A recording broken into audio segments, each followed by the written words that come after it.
Salut les amis, aujourd'hui on va faire un petit carrelage avec Blender. On va partir du cube ici qui se présente là, on le sélectionne, on appuie sur Edit et on va aller chercher les points.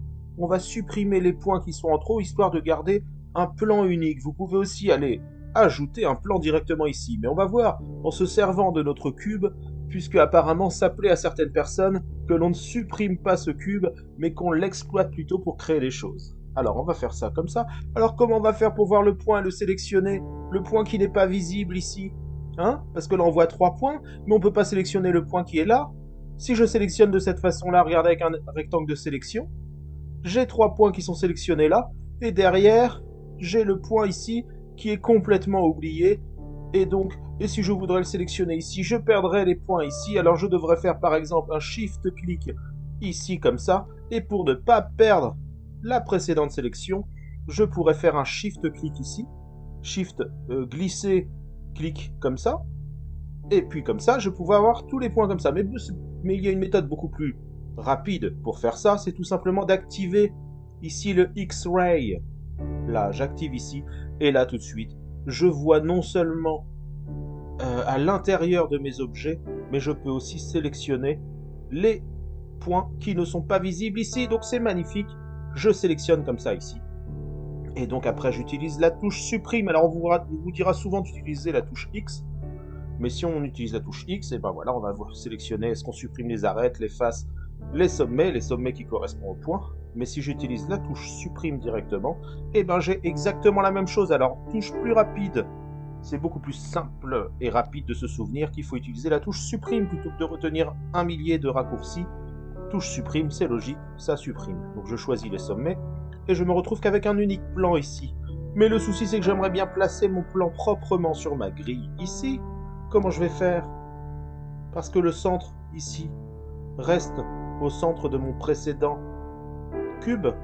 Donc pour recentrer le point au milieu de mon objet comme ça, et ben je vais tout simplement repasser en mode objet. Ici, j'ai toujours mon point qui n'est plus du tout au centre de mon plan. Et ben je vais cliquer sur le bouton droit et tout simplement définir l'origine vers la géométrie. Et mon objet est replacé ici. Et si je veux le placer sur la grille, avec mon petit menu ici, je mets juste une position en Z à 0. Et me voilà avec un plan. Ce plan-là, on pourrait faire un S touche raccourci pour l'échelle, pour agrandir mon objet. S5, comme ça on va multiplier par 5 la taille de mon objet en tous côtés. Si j'avais fait SX5, SY5 et tout ça, etc., j'aurais uniquement augmenter la taille sur l'axe donné. Mais là, je l'augmente en proportionnel, vu que je n'ai pas précisé l'axe. S, 5, S, je multiplie l'échelle par 5. Mais vu que j'ai agrandi mon objet en multipliant les échelles, j'ai mes échelles qui sont de 5 sur 5 sur 5. Et moi, je veux cette dimension-là à une échelle de 1 partout. Donc pour ça, je vais sélectionner ici, non, je ne vais pas sélectionner, là je vois bien que c'est comme ça. Je vais faire simplement un CTRL-A ici et je vais appliquer les échelles.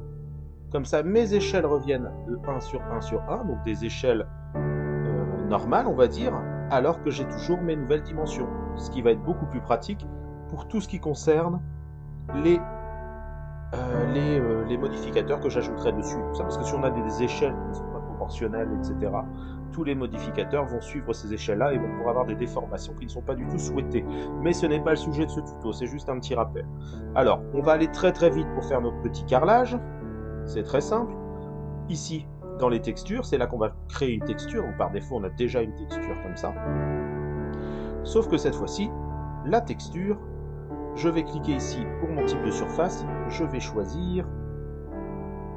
Je recherche un tout petit peu. Pourquoi? Tout simplement parce que je n'ai pas préparé la vidéo. Je connais un petit peu l'histoire. Je n'ai pas vraiment besoin de préparer cette vidéo-là. On va d'abord placer directement dans les réglages de shading. Donc on va changer. Ici, là, on est sur l'interface de base, le layout, ici. On va aller sur shading, ici. Donc c'est une autre interface qui nous permet de gérer les textures, de programmer nos textures avec des nodes. Là, comme vous voyez, les petits nodes ici, comme ça. Et je vais revenir sur l'affichage exactement comme de ma précédente vue, car chaque affichage est indépendant. Mais par contre, pour voir les textures, en fait, non, je devrais plutôt activer cet affichage-là. Et aussi dans le shading, comme ça je verrai les textures que ça nous fait. Et là, ici, j'ai directement une couleur comme texture, vu que je n'ai rien ici qui va vers les textures. Mais là, j'ai un petit point ici qui me permet de connecter des choses pour avoir des textures un petit peu plus poussées. Et pour ça, je vais aller ajouter ici, texture, ajouter texture, damier. Et je me retrouve avec un damier. Donc un damier, ça va ressembler à un motif, le motif du damier, qui ressemble au carrelage que l'on souhaite créer. Donc je vais relier cette couleur ici, ici. Et là, je me rends compte que j'ai un damier, tout simplement. Vous voyez, un damier parfait ici. Sauf que le damier, souvent, le carrelage sous cette forme-là est représenté souvent de carreaux noirs et blancs. Pourquoi j'ai des carreaux gris ici? Tout simplement parce que les couleurs indiquées ici, c'est une couleur blanche et une couleur grise. Alors pour avoir du noir ici, je vais tout simplement cliquer sur ma couleur grise et assombrir ma couleur comme ça. Et là, je vais avoir un très joli noir. Donc c'est magnifique. Voilà pour mon petit carrelage, en tout cas pour la base de mon petit carrelage. Ce que j'aimerais bien un petit peu, c'est le lustrer pour qu'il y ait des petites brillances et tout, ça pourrait être bien sympa. Et pour pouvoir voir les brillances, il faut faire briller quelque chose. Donc je retourne dans mon layout ici et je vais tout simplement ajouter, je vais arrêter avec tout simplement, j'arrête pas de le répéter, je vais ajouter un cube qui me servira de modèle pour voir les reflets sur mon sol, sur mon carrelage. Mon cube par défaut, quand je l'ajoute, il fait 2 mètres par 2 mètres de tous côtés. Je vais le déplacer de 1 mètre vers le haut, histoire de le poser bien sur mon carrelage. Donc GZ1, voilà, G, raccourci de déplacement. Je précise la lettre Z et de 1, donc l'unité par défaut dans Blender c'est 1 mètre. Donc c'est parfait. Je veux que mon cube soit un petit peu plus joli, un peu plus réaliste, donc on va casser les arêtes ici. Et pour ça, on va aller chercher un modificateur qui va s'appeler le biseau, histoire de créer un biseau autour de mon cube. Par contre, le biseau ressemble plus à un chanfrein, vraiment. On a vraiment un grand plat comme ça. Moi, je veux quelque chose de plus fin. Je veux juste casser les arêtes. Donc, je vais diviser la valeur ici de mon biseau. Je pourrais diviser, par exemple, par 5. On va voir ce que ça va donner. Diviser par 5, j'appuie sur Entrée. Et j'ai un biseau 5 fois plus petit. Mais par défaut, c'est pareil, mon biseau, il ne fait que un champ plat, comme ça, vu qu'il n'y a qu'un seul segment pour le biseau. Un seul segment sur le champ, sur le côté du champ. Alors, je vais passer dans l'affichage ici d'ombrage de vue, histoire d'avoir la prise en considération de ma lumière qui était là par défaut, sinon vous pouvez recréer une lumière. Voilà. Moi, je veux un arrondi, donc je vais augmenter le nombre de segments. Tac, tac, tac. 4, 5, on va mettre 5, allez. Et là, j'ai encore les traces de mes polygones. Je vois bien des petites facettes ici, c'est pas très joli. Pour éviter ça, je vais cliquer, quand j'ai mon cube ici comme ça, sélectionné, je clique sur le clic droit de ma souris et je vais faire un ombrage lissé. Ça va lisser l'ombrage entre les différentes facettes, ce qui permet d'avoir un aspect vraiment impeccable. Et j'ai bien mon cube qui est posé sur mon carrelage. À partir de là, on va pouvoir travailler encore plus notre carrelage. Donc pour ça, déjà, on va cliquer sur notre carrelage ici. On va placer une petite vue de caméra, histoire d'être bien réglé et de retrouver cette vue-là facilement dans l'autre interface, car chaque interface est indépendante au niveau des vues, des réglages d'affichage, etc., etc. Donc je vais placer la vue de la caméra, j'ai déjà une caméra par défaut ici, pour que la caméra prenne ici, vise, où ma vue courante vise actuellement, je fais un Alt, CTRL, 0. Et là, j'ai l'axe, enfin la caméra qui se place ici. Je zoome un petit peu, histoire de cadrer un petit peu mieux la partie de caméra. Je vais déplacer un petit peu comme ça. Je zoome un petit peu plus. Voilà. Je recule. Non, pardon, je recule pas tout de suite. Je la place un petit peu comme ça. Et là, dans mon petit menu ici qui apparaît avec la touche N, mais qui est souvent présent comme ça par défaut, je vais dans Vue et je vais cocher ici Caméra à la vue, ce qui me permet de pouvoir déplacer ma caméra en même temps que mes mouvements dans la vue courante. Je peux toujours différencier la vue caméra avec la vue courante, c'est-à-dire que là je déplace la vue caméra parce que j'ai la vue caméra de sélectionner, mais si j'appuie sur 0, je peux sortir de ma vue caméra pour ne pas bouger ma caméra et continuer de déplacer ma vue. Et dès que je vais appuyer sur 0, je me retrouve dans la vue de caméra à nouveau. Maintenant, quand je retourne sur Shading ici, comme je vous avais dit, c'est indépendant, le réglage de vue ici, Mais par contre, mes réglages de caméra, etc.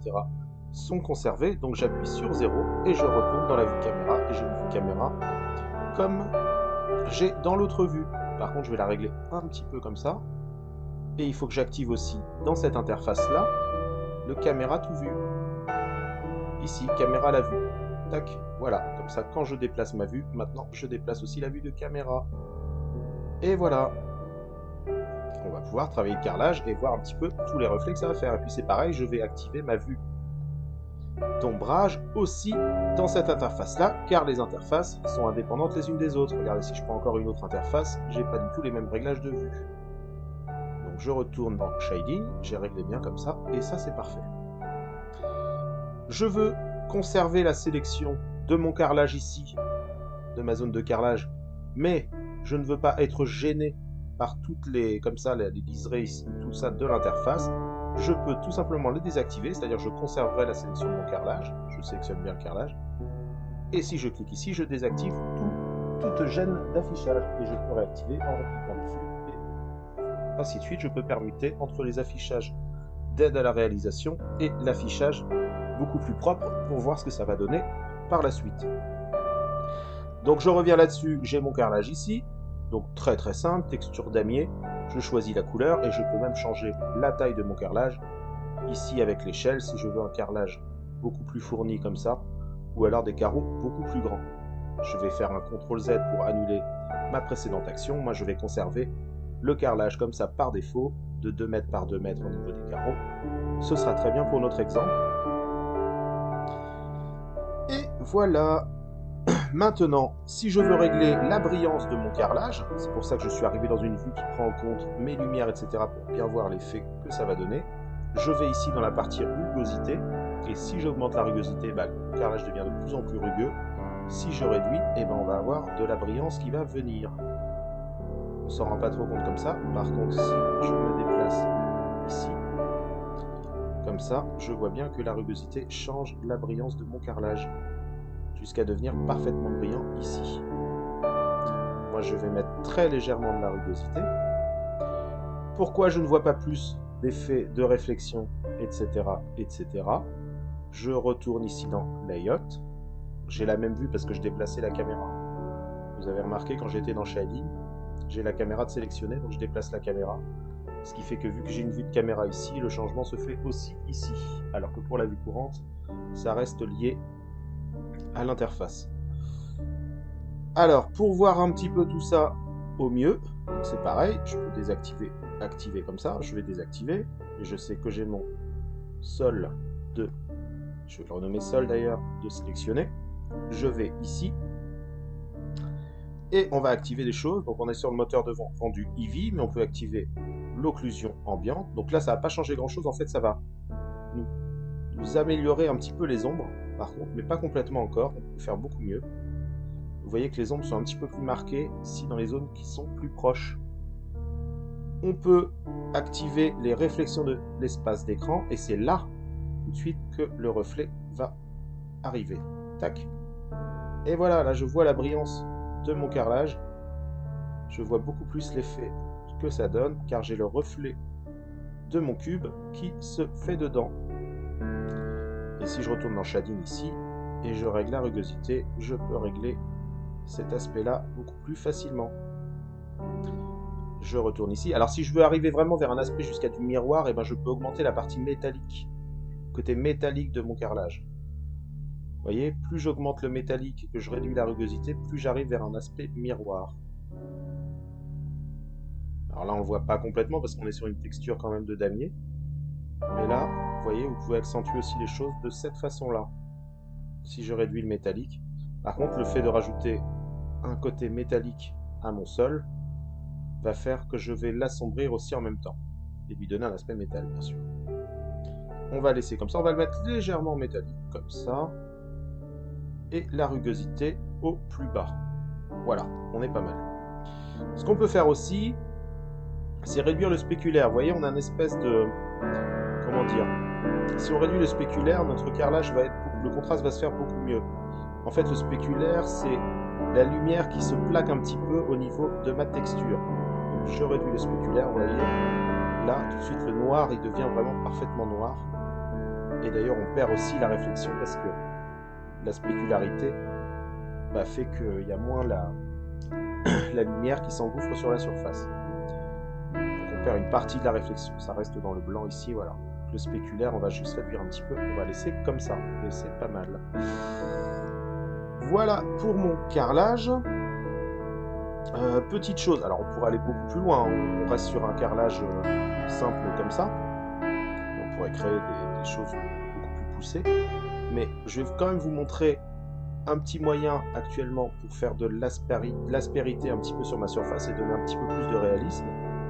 Et ben on va faire une petite normale avec du unmapping rapidement. Je vais ici ajouter une texture de bruit, tout simplement. On va partir sur quelque chose de très simple. Texture de bruit, c'est quelque chose que vous pourrez utiliser facilement pour créer de l'aspérité au niveau de vos objets quand vous faites des textures simples comme ça. Et on va aller, alors autre façon, on n'est pas obligé de passer par ajouter du temps, on peut aller chercher avec Shift A, petit moteur de recherche ici, et on va taper BMP, Bump, et on va relier la couleur de ma texture de bruit sur la hauteur, car on va modifier la hauteur, et on va relier la normale. Alors ça va être beaucoup trop fort dans un premier temps, ne vous inquiétez pas, et on va relier la normale à la normale. C'est aussi simple que ça. On attend un petit peu que ça recharge, ça charge. Voilà. Par contre, là, on a notre aspérité de bruit. Donc le bruit, c'est plein de petits points en vidéo ou en photo. Ça représente plein de petits points. Et si j'augmente l'échelle, mes petits points vont se réduire petit à petit. Donc il y en aura beaucoup plus, mais ils sont beaucoup plus petits. Et c'est là que je vois que c'est beaucoup trop intense pour l'instant. Donc je vais réduire la force et surtout la distance. Et là, je commence à avoir quelque chose de beaucoup trop fort, mais on a déjà largement diminué l'effet. On va se rapprocher un petit peu de notre vue pour voir ce que l'on fait. Et là, on va réduire encore la force. Et là, ce qu'on peut faire aussi, c'est rajouter du détail et de la rugosité à mettre effet directement sur la texture de bruit. Voilà. Alors, je vais le laisser un petit peu pour voir l'effet, parce que ce qu'on peut faire aussi au niveau de notre bruit, c'est de créer de la distorsion pour avoir quelque chose un peu plus, qui serpente un petit peu plus. Voilà, comme ça, vous voyez. Tac. Pas trop. Voilà, juste comme ça. Je rajoute encore de la rugosité. Je réduis la distance. Alors, on peut le faire en déplaçant comme ça, mais si on manque de précision, on peut tout simplement diviser par 2. Hop. La force aussi. Là, je suis à 0,38, je vais mettre 0,2. Et là, je veux retourner dans cette partie-là. Là, j'ai des aspérités un peu trop prononcées, mais je vois déjà que je peux gérer ça. Et si je m'éloigne un petit peu plus, je vois que je peux gérer et là, faire des effets de peau, faire des effets de texture un petit peu abîmés, enfin voilà, tout ce qu'on veut. Et là, je retourne dans le shading. Je vais réduire la force, je vais la diviser par 2 encore. Hop. Et là, on commence à avoir quelque chose de plus réaliste. Et ça aussi, je vais diviser par 2 au niveau de la distance aussi. Tout en augmentant la rugosité. Et là, je commence à avoir quelque chose ici de déjà beaucoup plus réaliste. Une sorte de carrelage comme ça, qui n'est pas parfaitement lisse. Et donc, c'est pas mal. Et donc, notre cube, pour terminer, on va pas aller beaucoup plus en profondeur. Alors, si, on va quand même voir quelque chose au niveau du rendu, au niveau de notre affichage. Voilà, j'ai un petit bug. C'est que notre cube, on pourrait lui donner une petite couleur, par exemple. Je lui crée une texture. On va juste, au plus simple, créer une couleur, par exemple rouge. Et là, si je baisse la rugosité, vous voyez, on peut faire refléter comme ça notre carrelage dedans. Et on peut toujours gérer le spéculaire, rajouter plus de spéculaire peut-être sur le cube. On va dire qu'il va capter un peu plus la lumière, mettre un petit peu plus de rugosité, qui soit moins brillant que notre carrelage justement. Voilà. Peut-être un côté un peu métallique, ou pas. Non, on va retirer le côté métallique. Et par contre, je vais vous montrer une petite solution pour recréer de l'aspérité, un petit peu comme sur notre carrelage. Vous voyez, notre carrelage, il a des petits grains très légers. On n'est pas obligé de refaire toute l'opération. Ça vous donnera l'occasion de voir un petit peu l'astuce pour travailler plus rapidement. Je suis sur mon cube, texture de mon cube si je sélectionne mon cube. Alors, il est sélectionné, mais le souci, c'est que j'ai désactivé les indicateurs de sélection. Comme ça. Je sélectionne mon carrelage, je sélectionne mon cube. Vous voyez, je passe d'une texture à l'autre très facilement, juste en faisant ça. Et je peux prendre la partie bump mapping que j'ai créée ici. Je fais un CTRL-C, donc je copie cette partie-là. Je vais sur mon cube, donc je conserve toute mon cube et tout ça, où sa texture a été juste créée avec de la couleur et des modifications de la rugosité, etc. Et ici, je vais faire un CTRL-V et je vais coller tout simplement mon petit réglage de bump mapping, comme ça je n'ai pas besoin de le refaire, de le réajuster. Et je relie la normale à la normale, cette fois-ci, de ma texture de cube. J'attends un petit peu que ça calcule. Et voilà. Donc là, on ne le voit pas très bien, mais si on se rapproche sur notre vue ici, notre cube n'est plus totalement lisse, mais il a hérité de la rugosité, enfin du côté un petit peu granuleux du sol que l'on a créé. Et d'ailleurs, ce qu'on va faire, c'est qu'on va garder le côté granuleux pour le cube, mais on va la réduire un petit peu plus pour le sol. Je vais déjà retirer la distorsion, je vais la remettre à 0. Et au niveau du détail, non pas du détail, de la rugosité, je vais l'augmenter. Ça change pas grand-chose là. Mais je vais diviser les valeurs par 2. La valeur ici de distance et la valeur de force aussi par 2. Ou beaucoup plus en fait. Attendez, hop. Oh pardon, oui, CTRL Z plusieurs fois. J'étais en train de... Je comprends pourquoi je ne voyais pas les modifications sur le sol. J'étais en train de modifier la texture de notre carré ici. Donc je sélectionne bien le sol. Et là, je comprends tout de suite beaucoup mieux. Je divise par 2 cette valeur-là. Et la valeur de hauteur aussi, je la divise par 2, tout en augmentant la rugosité. Et comme ça, mon sol a vraiment des aspérités très légères. Parce qu'un carrelage de cette sorte-là, généralement, c'est pas trop... Ça n'a pas trop d'aspérité.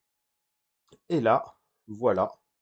Ici, dernier petit travail, en tout cas pour ce tuto, c'est au niveau des ombres. Là, j'ai des ombres pas très bien définies. Alors, qu'est-ce qu'on va faire par rapport à ces ombres-là quand elles ne sont pas définies comme ça? Je vais tout simplement, pour améliorer encore plus les choses, donc on avait vu déjà qu'avec l'occlusion ambiante, ça arrangeait les choses. On a des ombres de contact qui se font un petit peu mieux. Ici, on voit que c'est plus sombre ici, donc ça c'est pas mal. Mais ce n'est pas suffisant. Je peux déplier les ombres ici.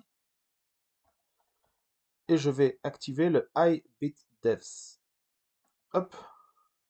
Alors, je vois que ça améliore les choses. Je vois que l'ombre, elle rejoint un petit peu comme ça, mais c'est pas encore ça. Pour pouvoir vraiment et largement améliorer la situation, je vais directement sélectionner ma lumière ici. Je vais sur les réglages de la lumière en question, les ombres de la lumière en question, je déplie aussi, et je vais activer les ombres de contact. Et là, je vois bien que l'ombre rejoint correctement ici. Et déjà, on est bien mieux foutu au niveau de nos ombres. Autre petite chose que vous pouvez régler, si vous ne savez pas aussi, chers débutants, eh ben, c'est au niveau de la diffusion de l'ombre. Pour ça, vous devrez modifier simplement le rayon de votre source de lumière, car plus la lumière est grande, plus les ombres vont se diffuser. Vous voyez?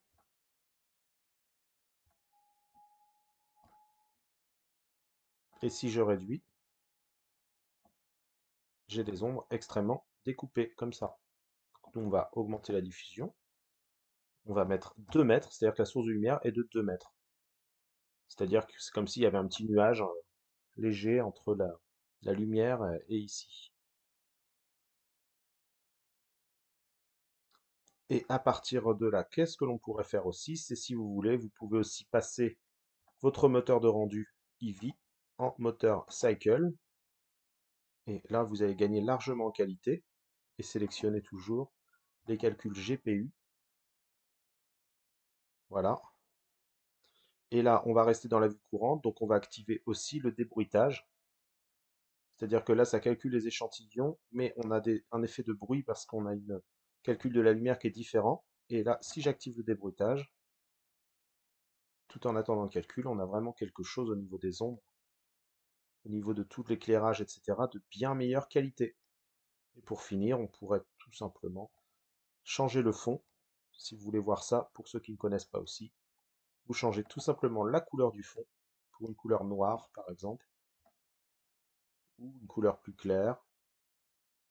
Alors ça va changer l'éclairage aussi de ma scène, hein. Par exemple, si je mets du bleu,